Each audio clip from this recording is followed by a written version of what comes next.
அன்பு வணக்கங்கள். நான் உங்கள் தண்டோரா தமிழன் ஜெஸ்டின். இன்றைக்கு நேர்காணல்ல நம்முடன் இணைந்திருப்பது ஊடகவியலாளர் இஸ்மாயில் அவர்கள். வணக்கம் இஸ்மாயில். வணக்கம் ஜஸ்டின். வருகிற 6ஆம் தேதி பிரதமர் மோடி அவர்கள் பாம்பன் பால திறப்பு விழாவுக்காக வருகை புரிகிறார் தமிழ்நாட்டுக்கு. இதனை ஒட்டி பாம்பன் பால பகுதியில் இருக்கக்கூடிய ஒரு மஸ்ஜிதின் மினார் பகுதியில் அமைக்கப்பட்டுள்ள அல்லாஹு அக்பர் அந்த பெயர் பொருந்திய அந்த பலகை துணி போட்டு மறைச்சிருக்கிறாங்க. இதற்கு காரணம் ஆளும் திமுக அரசு தான் காரணம் அப்படின்ற ஒரு குற்றச்சாட்டு சமீபத்தில் வலைதளங்களில் பரவிட்டு வருது. இஸ்மாயில், சொல்லுங்க, என்ன நடக்குது இந்த விஷயத்துல? உண்மையிலேயே மோடி அவர்களுக்காக இந்த மினார் ஸ்கிரீன் போட்டு மறைச்சிருக்கிறாங்களா? என்ன கால நிலவரம்?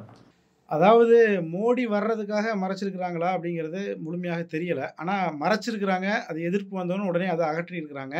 இது சம்பந்தமாக அங்கே பாம்பனில் இருக்கக்கூடிய குறிப்பாக திமுகவினுடைய கூட்டணி கட்சியான விடுதலை சிறுத்தைகளை சேர்ந்த ஒரு நிர்வாகிகிட்ட பேசும்போது அவர் சொன்ன தகவல்களை நான் உங்களுக்கு சொல்கிறேன். ஏன்னா நான் நேரில் போய் என்ன நடந்துச்சு அப்படின்னு நான் கேட்கல. அவங்க சொன்ன விஷயத்தை நான் சொல்கிறேன். அந்த விளம்பர பலகை அப்படிங்கிறது அது ஒரு 10 ஆண்டுகளுக்கு முன்பு வைக்கப்பட்டதாக சொல்கிறாங்க. அதற்கு பிறகு 2 முறை அதை மாற்றியதாகவும் சொல்கிறாங்க. இப்போ 3வது முறையாக மாற்றி அந்த பணிகள் நடந்துகிட்ருக்கு. இதற்கு இடையில் பார்த்தீங்க அப்படின்னு சொன்னால் அந்த இதை அகற்றணும். அந்த போர்டு அந்த அந்த லைட்டு போர்டை அகற்றணும் அப்படின்னு சொல்லி காவல்துறையிலிருந்து சொல்லியிருக்கிறாங்க. ஜமாத் நிர்வாகத்தில் சொல்லியிருக்கிறாங்க. இது சம்மந்தமான விஷயங்களை ஜமாத் நிர்வாகம் அந்த தொகுதி எம்எல்ஏ அதே போல் எம்பி இருவரிடமே கொண்டு போய் சேர்த்துருக்குறாங்க. அவங்க என்ன செஞ்சுருக்கிறாங்கன்னா, எஸ்பிகிட்ட போய் நீங்கள் பேசுங்க அப்படின்னு சொல்லி காவல்துறை எஸ்பிகிட்ட போய் இது சம்மந்தமாக பேச சொல்லியிருக்கிறாங்க. இவங்களும் போய் பேசியிருக்கிறாங்க. அப்போ அந்த அதிகாரிகள் என்ன சொல்கிறாங்க அப்படின்னா, அது அந்த ரொம்ப ஹைட்டில் இருக்குது. அதனால் மீனவர்களுக்கும் அதே போல் இது கலங்கரை விளக்கமா இல்லை பள்ளிவாசலுடைய லைட்டா அப்படிங்கிற அந்த கன்ஃபியூஷன் ஏற்படுது. இது கடல் பகுதி அப்படிங்கிறதுனால ஒரு நேஷ்னல் செக்யூரிட்டின்னு ஒரு விஷயம் இருக்குது. அதனால் அதை யாராக இருந்தாலும் அதற்கு உடன்பட்டு தான் நம்ம ஆகணும். அதனால் அந்த ஒரு விஷயத்தை சுட்டி காட்டுறாங்க. நேஷ்னல் செக்யூரிட்டி சார்ந்த விஷயம். அதனால் நீங்கள் ஒன்றும் அந்த லைட்டினுடைய அந்த ஹைட்டை குறைச்சி கீழே இறக்கி வைங்க, அல்லது அது அந்த கடல் பகுதியை நோக்கி இல்லாமல் நீங்கள் வேறு திசையை நோக்கி திருப்பி வைங்க. இந்த மாதிரியான சஜஷன்ஸ்லாம் சொல்லப்பட்டதாக சொல்லப்படுது. இந்த சூழலில் தான் பார்த்தீங்கன்னா திடீர்னு அந்த லைட்டு ஒரு போர்வை போட்டு மறைக்கப்பட்டதையும் அதற்கு ஒரு எதிர்ப்பு எழுந்த உடனே அதை அகற்றப்பட்டதையும் நாம் பார்க்க முடியுது. மீனவர்களுக்கு பார்த்தீங்கன்னா அந்த மஸ்ஜிதின் மேலே இருக்கக்கூடிய அந்த ஒளியானது ஒரு பயனுள்ளதாக இருக்கு அப்படின்றது தான் கடந்த காலங்களில் சொல்லப்பட்ட செய்தி.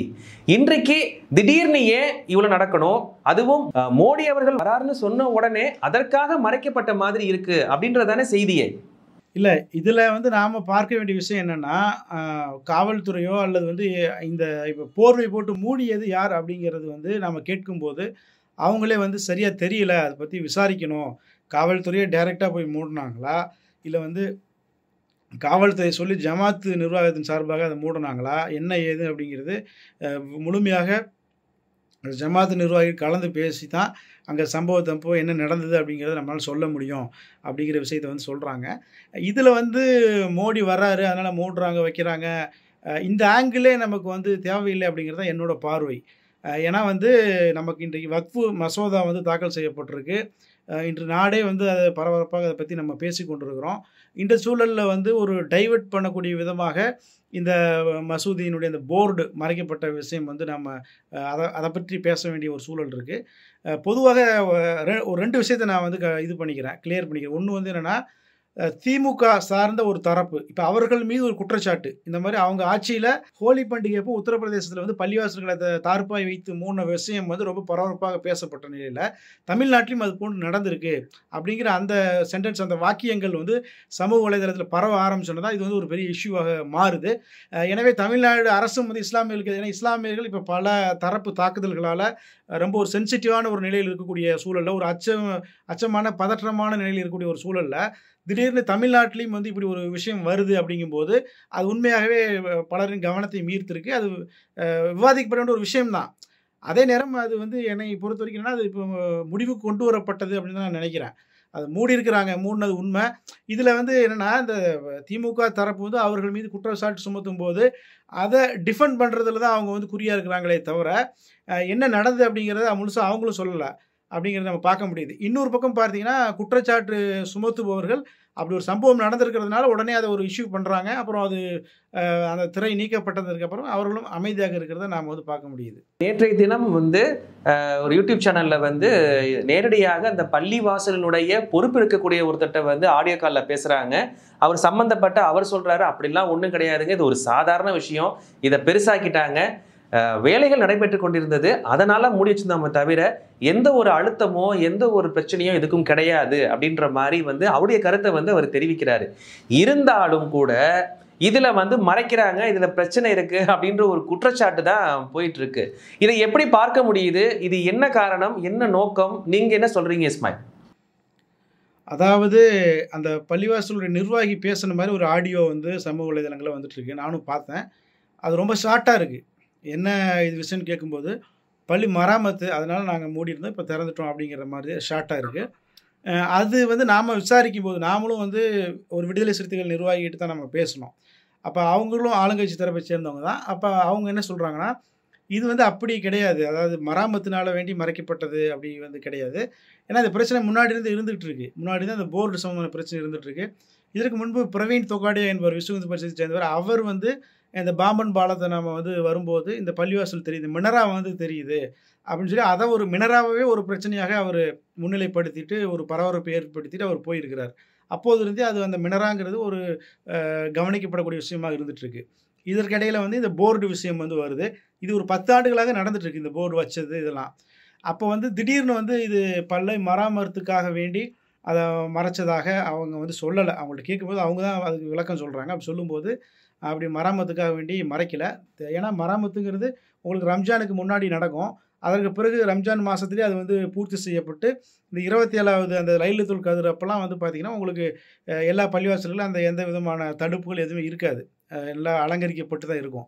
அதனால் இப்போ ரம்ஜான்லாம் முடிஞ்சதுக்கு பிறகு கூட அதை வந்து மறைச்சி வச்சுருக்குறாங்க. அப்படிங்கும்போது அது நம்பக்கூடிய விதமாக இல்லை. அவங்களும் அதுதான் சொல்கிறாங்க.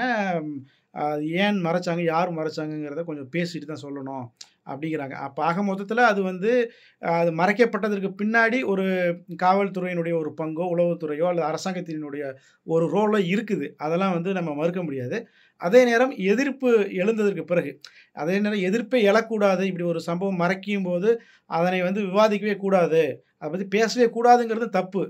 ஏன் அப்படின்னு சொன்னால், உங்களுக்கு வந்து இதே திருப்பரங்குன்ற விஷயமாக இருக்கட்டும், இப்போ இந்த சம்பவமாக இருக்கட்டும், தொடர்ந்து நடக்கக்கூடிய பல விஷயங்கள் நம்ம பார்க்கும்போது கேள்வி கேட்டால் தான், அதை பற்றி பேசினா தான் அதுக்கு சொல்யூஷன் கிடைக்கிது. இப்போ மறைச்சாங்க, ஏன் மறைச்சிங்கன்னு கேட்கும்போது தான் அதை வந்து உடனே அகற்றுறாங்க. அமைதியாக இருந்து இல்லை எந்த பிரச்சனையும் தேவையில்லை அப்படின்னு அமைதியாக இருந்தோம்னா அவங்க வந்து அதை அகற்ற மாட்டாங்க. அது அப்படியே தான் இருக்கும். இப்போ நாளைக்கு வந்து அடுத்தடுத்து இதே மாதிரியான பிரச்சனைகள் வந்துக்கிட்டே இருப்பதற்கான வாய்ப்பு இருக்குது. ஒரு பிரச்சனை வரும்போதே அதை வந்து ஸ்டாப் பண்ணால் தான் அடுத்தடுத்து வராமல் இருக்கும்.